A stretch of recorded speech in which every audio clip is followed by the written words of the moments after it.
माजी महापौर सुरेश पाटील यांचा आत्महत्येचा प्रयत्न केल्याच्या वृत्ताने सांगलीकरांना धक्का। राष्ट्रवादीचे नेते माजी महापौर सुरेश आदगोंडा पाटील यांनी आज सकाळी नेमिनाथ नगर येथील निवासस्थानी गळफास घेऊन आत्महत्येचा प्रयत्न केला।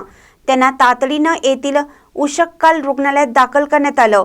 तेथे अतिदक्षता विभागात त्यांच्यावर उपचार सुरू असून प्रकृती स्थिर असल्याची माहिती रुग्णालय व्यवस्थापनाने दिली आहे।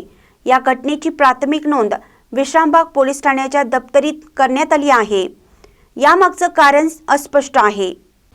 गेल्या 3 दशकाहून अधिक काळ सांगलीच्या राजकारण, समाजकारण, शिक्षण, उद्योग, व्यापार क्षेत्रातील एक प्रमुख चेहरा असलेल्या सुरेश पाटील यांनी आत्महत्येचा प्रयत्न केल्याच्या वृत्ताने सांगलीकरांना धक्का बसला।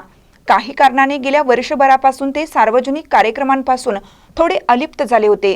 त्यांच्या संकल्पनेतून साकारलेल्या सूरश्री संगीत महोत्सवाच्या उद्घाटनाला त्यांनी गेल्या रविवारी हजेरी लावली होती। आज सकाळी त्यांनी निवासस्थानी साडीने गळफास लावण्याचा प्रयत्न केला। कुटुंबियांच्या लक्षात ही बाब आल्यानंतर त्यांना तातडीने रुग्णालयात दाखल केलं। तेथे अतिदक्षता विभागात त्यांच्यावर उपचार सुरू करण्यात आले।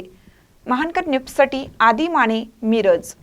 रवींद्र वस्त्र निकेतन सलगरे घेऊन आलेत खास लग्न बस्ता ऑफर। नवरदेव नवरीसाठी भन्नाट ऑफर।